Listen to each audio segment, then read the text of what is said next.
119వ question. వలసదారులు తమ గ్రామీణ స్థావరాన్ని కొనసాగించి కాలానుగుణంగా పట్టణ ప్రాంతాలకు వలస వెళ్ళే పరిస్థితిని కింది వాటిలో ఏది తెలియజేస్తుంది? ఇక్కడ 2 or 3 ఈ రెండు గ్రూప్ 3 ఎకానమీ అండ్ డెవలప్మెంట్కి సంబంధించి ఫైనల్ కీలో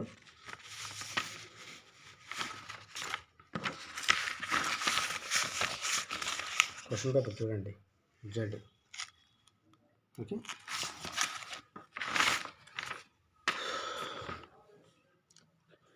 119కి ఏమన్నాడు? 2 or 3 రెండు క్వశ్చన్స్ కరెక్ట్ అట. 2 పెట్టినా 3 పెట్టినా ఇది రైట్ ఆన్సర్ అవుద్ది. ఫైనల్ కీలో అలా చెప్పారు. ఇది ఫైనల్ కీ.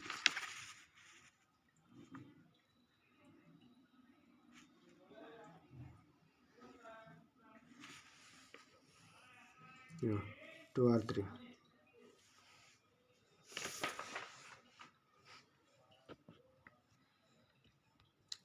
వలసదారులు తమ గ్రామీణ స్థావరాన్ని కొనసాగించి కాలానుగుణంగా పట్టణ ప్రాంతాలకు వలస వెళ్ళే పరిస్థితిని కింది వాటిలో ఏది తెలియజేస్తుంది? అంటే ఋతువారీ వలస లేదా చక్రీయ వలస, ఈ రెండిట్లో ఏదైనా. సీజనల్ వలస, చక్రీయ వలస. 120 క్వశ్చన్. భారతదేశ మహిళలకు సంబంధించిన కింది చట్టాలను అవి చట్టాలైన సంవత్సరాల ఆధారంగా కాలక్రమానుసారంగా అమర్చమన్నాడు. A B C D correct. వరుసగా ఇవి. ఇది ఒక క్వశ్చన్, ఇది వెరీ ఇంపార్టెంట్. ఇది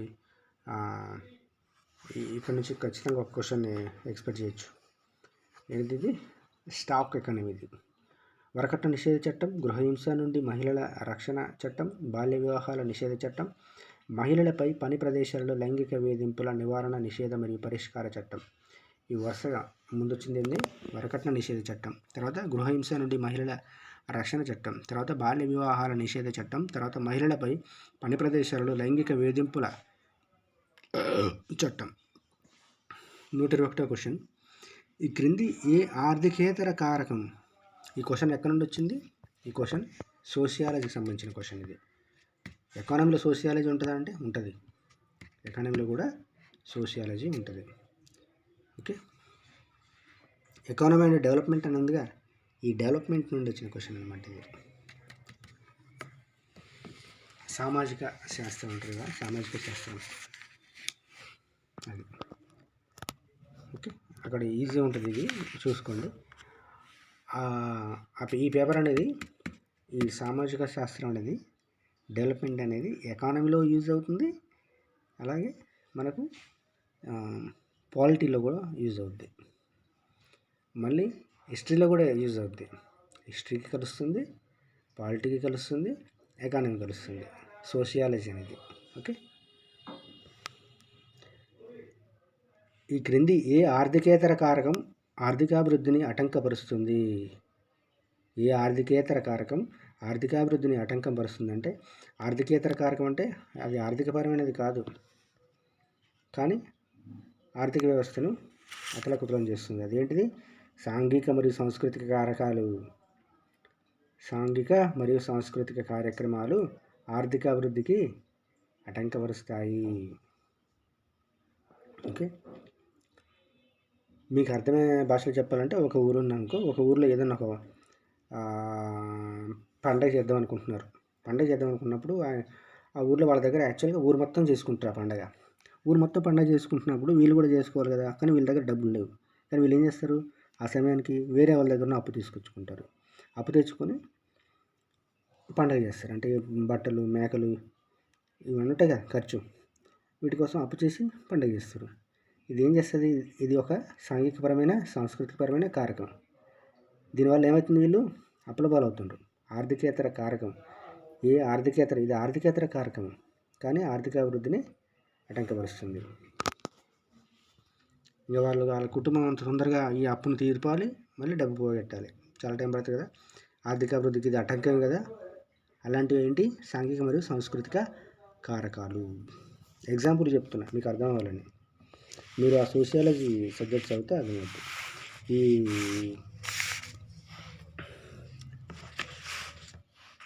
ఓకే, 122 క్వశ్చన్. క్రింది వాటిలో జాతీయ విద్యా విధానం 2020 యొక్క ముఖ్య లక్షణాలు ఏంటి? ఆన్సర్ ఏబిడి మాత్రమే. ఏబిడి. కొత్త పాఠ్యాంశాలు మరియు బోధనా నిర్మాణం 5+3+3+4. ఓకే.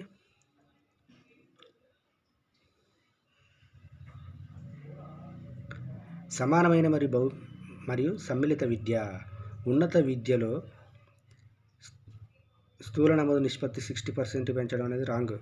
ఉన్నత విద్యలో స్థూల నమోదు నిష్పత్తిని 60% పెంచడం కాదు. ఎంత పర్సెంట్ పెంచాలి? యాక్చువల్గా 80% పెంచాలి అది. ఓకే. C wrong. తేలికపాటి కాని గట్టి నియంత్రణ. Very good. ఇవి 3 ఆన్సర్లు. కింది వాటిలో జాతీయ విద్యా విధానం 2020 యొక్క ముఖ్య లక్షణాలు ఏంటి అంటే కొత్త పాఠ్యాంశాలు మరియు బోధనా నిర్మాణం 5+3+3+4, సమానమైన మరియు సమ్మిళిత విద్య, తేలికపాటి కాని గట్టి నియంత్రణ. 123 క్వశ్చన్. ప్రపంచ బ్యాంకు యొక్క అభివృద్ధి చెందుతున్న దేశాల వర్గీకరణ క్రింది వాటిలో దేనిపై ఆధారపడి ఉంది? తలసరి స్థూల జాతీయ ఆదాయ స్థాయిపైన. ఏ దేశానికైనా అభివృద్ధి చెందుతున్న దేశాల వర్గీకరణ దేన్ని ఆధారంగా చేస్తారు? తలసరి స్థూల జాతీయ ఆదాయ స్థాయిని బట్టి. ఓకే. మన అభివృద్ధి చెందుతున్న దేశంలో ఉన్నాం.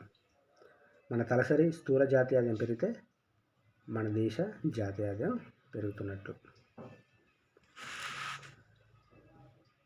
124 క్వశ్చన్. 10వ పంచవర్ష ప్రణాళిక వాల్యూమ్ 1 ప్రణాళిక సంఘం ప్రకారం క్రింది పేదరిక తరగతులను 1999-2000 సంవత్సరాల నాటికి వాటి పేదరిక నిష్పత్తులతో జతపరచమన్నాడు. A4B1C3. గ్రామీణ పేదరికం ఎంత? 27.1. పట్టణ పేదరికం 23.6. ఉమ్మడి కంబైన్డ్ పేదరికం 26.1. గ్రామీణ పేదరికం ఎంత?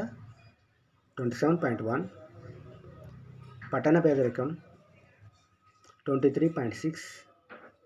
ఉమ్మడి కంబైన్డ్ పేదరికం 26.1.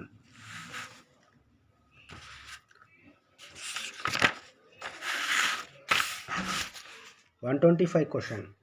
క్రింది వాటిలో ఏవి భారత ప్రభుత్వం ప్రవేశపెట్టిన సామాజిక భద్రతా పథకాలు? సామాజిక భద్రతా పథకాలు ఏంటి? A and C. Atal pension Yojana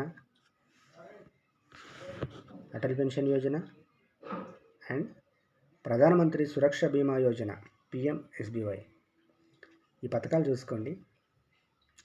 ఒక 20 పథకాలు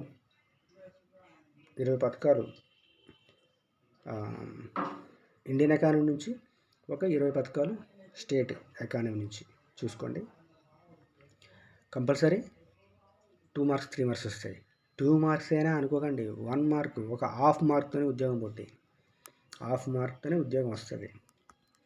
1 మార్క్ తేడాతోనే కొన్ని వేల మంది ఉంటారు. 1 మార్క్ తేడాతోనే వందలలో రావాలి మనకు ర్యాంకు, వేలల్లో కాదు. అంటే ప్రతి క్వశ్చన్కి మనం కనీసం ఒక 100 క్వశ్చన్స్ని చదవాల్సి వస్తుంది, నేర్చుకోవాలి. ఇక నుంచి మనకి ఈజీగా ఒక క్వశ్చన్ వస్తుందని తెలిసినప్పుడు ఇండియన్ ఎకానమీ నుంచి ఒక 20 క్వశ్చన్లు, తెలంగాణ ఎకానమీ నుంచి ఒక 20 క్వశ్చన్లు, పథకాలకు సంబంధించి చదువుకోవడం చాలా ఈజీ పద్ధతి. అక్కడ క్వశ్చన్, ఇక్కడ క్వశ్చన్ వస్తుంది. ఓకే. ఈ కింది వాటిలో ఏవి భారత ప్రభుత్వం ప్రవేశపెట్టిన సామాజిక భద్రతా పథకాలంటే ఏ అండ్ సి.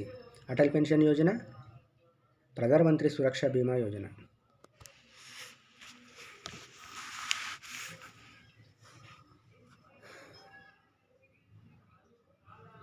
126 క్వశ్చన్. చదువుతున్నప్పుడే ఇంట్రెస్ట్గా నేర్చుకోండి, బాగా చదువుకోండి. అయిపోయిన తర్వాత నేను చదవనైతే నాకు ఆ ఉద్యోగం వచ్చు, ఈ ఉద్యోగం వచ్చు అని వేరే పని చేస్తున్నప్పుడు కష్టపడుతున్నప్పుడు అర్థమవుద్ది. అందుకని చదువుతున్నప్పుడు ఇంట్రెస్ట్ చదవండి. బుక్కులు మొత్తం చదవడం కాదు, కొన్ని ఏరియాస్ ఉంటాయి. ఆ ఏరియాస్ అన్ని నేను ఎక్స్ప్లెయిన్ చేస్తాను తర్వాత. ఫస్ట్ ఈ క్వశ్చన్స్ చూడండి, మీకే అర్థమవుద్ది ఏ ఏరియాని ఎక్కువ చదవాలి, ఏ ఏరియాని ఎక్కువ చదవకూడదని. ఓకే. నేను ఈ వీడియో చేయడం వల్ల నాకేమి మానిటైజేషన్ కాలేదు, నాకేం డబ్బులు రావు. కానీ కొంత నేను కూడా చదువుకున్నవాడిని కదా, నేను కూడా ఎంప్లాయీగా ఉన్నా కాబట్టి మీకు హెల్ప్ అవ్వాలని ఆ వీడియో చేస్తున్నాను. Okay, thank you. 126th question. క్రింది పర్యావరణ చట్టాలను అవి శాసన రూపం దాల్చిన సంవత్సరాలతో జతపరచుమన్నాడు. A4, B3, C2, D1. ఏంటి? పర్యావరణ పరిరక్షణ చట్టం ఎప్పుడు వచ్చింది? 1986. నీటి కాలుష్య చట్టం, నీటి కాలుష్య నివారణ చట్టం ఎప్పుడు వచ్చింది? 1974. గాలి కాలుష్య నివారణ చట్టం 1981.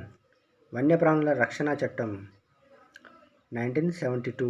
ఇలాంటి క్వశ్చన్స్ని స్క్రీన్ షాట్ చేసి ఉంచుకోండి. ఓకే, యూజ్ అవుతాయి. అంటే ఇలానే ఇవ్వకపోయినా ఇందులో ఒక్కటైనా పర్యావరణ పరిరక్షణ చట్టం ఎప్పుడు వచ్చిందని కూడా అడగచ్చు. దాని కింద వేరే చట్టాలు కూడా అడగచ్చు. అప్పుడు పర్యావరణ పరిరక్షణ చట్టం మీకు ఐడియా ఉంటే దాన్ని చూసి ఆన్సర్ పెట్టవచ్చు. 127 క్వశ్చన్. భారతదేశంలో ఆదాయ అసమానతలకు సంబంధించి క్రింది వాటిని పరిగణించుము. భారతదేశంలో ఆదాయ అసమానతలకు సంబంధించి క్రింది వాటిని పరిగణించుము అన్నాడు. ఆన్సర్ ఏంటి? ఏ ఉప్పు మరియు ఆరు ఉప్పు, కానీ ఏ ఆరుకు సరైన వివరణ కాదు అన్నాడు. అంటే భూ యాజమాన్యంలో ఉన్న అసమానతలు గ్రామీణ భారతదేశంలో ఆదాయ అసమానతలకు ఒక కారణం. భూ యాజమాన్యంలో ఉన్న అసమానతలు గ్రామీణ భారతదేశంలో ఆదాయ అసమానతలకు ఒక కారణం. భారతదేశంలో ఉన్న ద్రవ్యోల్బణ పరిస్థితులు కూడా ఆదాయ అసమానతలు ఉండడానికి దోహదం చేశాయి. ఇవి రెండు కరెక్ట్ ఆన్సర్స్, కానీ ఏదైనా సంబంధం లేదు.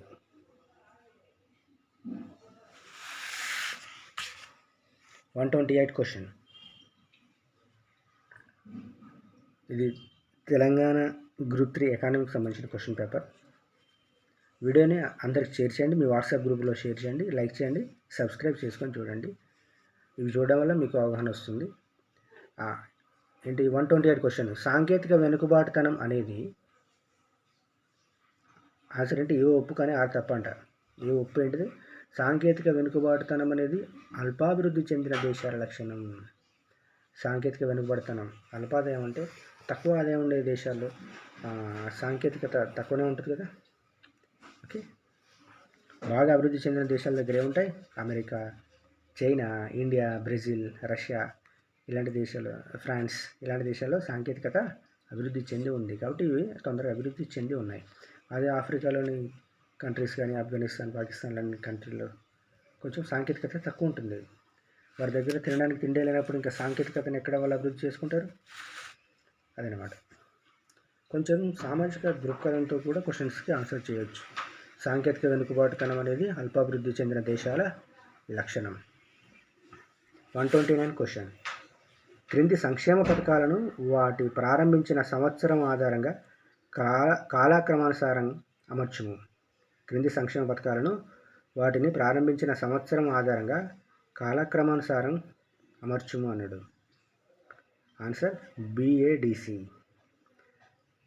సమీకృత గ్రామీణాభివృద్ధి పథకం, జవహర్ రోజ్గార్ యోజన పథకం, స్వర్ణ జయంతి షహరీ రోజ్గార్ యోజన, స్వర్ణ జయంతి గ్రామ స్వరాజ్గార్ యోజన. ఇప్పుడే చెప్పిన కదా పథకాలు నేర్చుకోమని. పథకాల నుంచి ఇప్పటికే 2-3 క్వశ్చన్లు వచ్చినాయి. అవి ఎంత బడ్జెట్ కేటాయించినాయి, ఏ రంగానికి ఎంత కేటాయించినాయి, ఇలాంటివి కూడా అంత టఫ్ కూడా ఏం అడగలే. కనీసం వాటిని ఏది ముందు వచ్చింది, ఏదైనా వచ్చింది అనే దాని మీద క్వశ్చన్ వచ్చింది. చూసారా, మనం ఎంతో కష్టపడి ఏ పథకం ఎవరి కోసం, అది ఎంత బడ్జెట్ కేటాయించింది, ఎక్కడ ఫస్ట్ ప్రారంభించారు, ఎక్కడ లాస్ట్కి ఎండ్ అయింది, ఎంతెంత ఖర్చు అయింది, ఇవన్నీ చూస్తాం. అసలు విషయం మర్చిపోతాం, ఏది ముందు వచ్చింది ఏదైనా వచ్చిందని. వాడు అదే అడుగుతాడు. ఏది ముందు వచ్చింది? ఇక్కడున్న పథకాలలో సమీకృత గ్రామీణాభివృద్ధి పథకం, జవహర్ రోజ్గార్ యోజన పథకం, స్వర్ణ జయంతి షహరీ రోజ్గార్ యోజన పథకం అండ్ స్వర్ణ జయంతి గ్రామ స్వరాజ్ గారి యోజన పథకం. Okay, 130 question. 2022-23 ఆర్థిక సర్వే ప్రకారం 2020లో భారతదేశంలోని కింది మరణాల సూచికలను వాటి రేట్లతో ప్రతి 1000 సజీవ జననాలకు జతపరచుము అన్నాడు. Answer A2B1. శిశు మరణాల రేటు 28, 28%. నవజాత శిశు మరణాల రేటు 20%. ఓకే,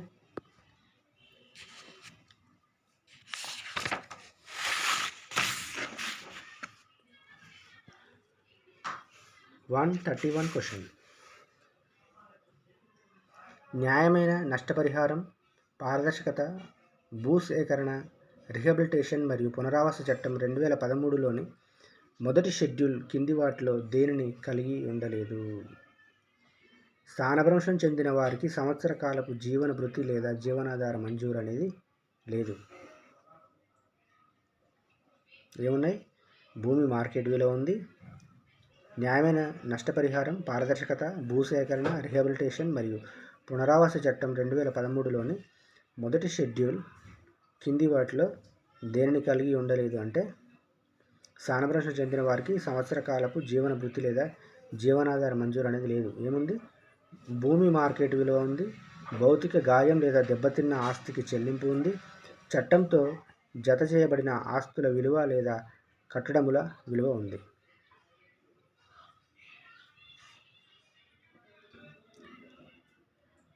మాన్యువల్ 132వ క్వశ్చన్. మాన్యువల్ స్కావెంజర్స్గా ఉపాధిని నిషేధించడం మరియు వారి పునరావాస చట్టం ప్రకారం భారతదేశంలో మాన్యువల్ స్కావెంజింగ్ ఎప్పుడు నిషేధించబడింది? డిసెంబర్ 2013లో. ఓకే ఫ్రెండ్స్, సబ్స్క్రైబ్ చేసుకొని చూడండి. Thank you so much.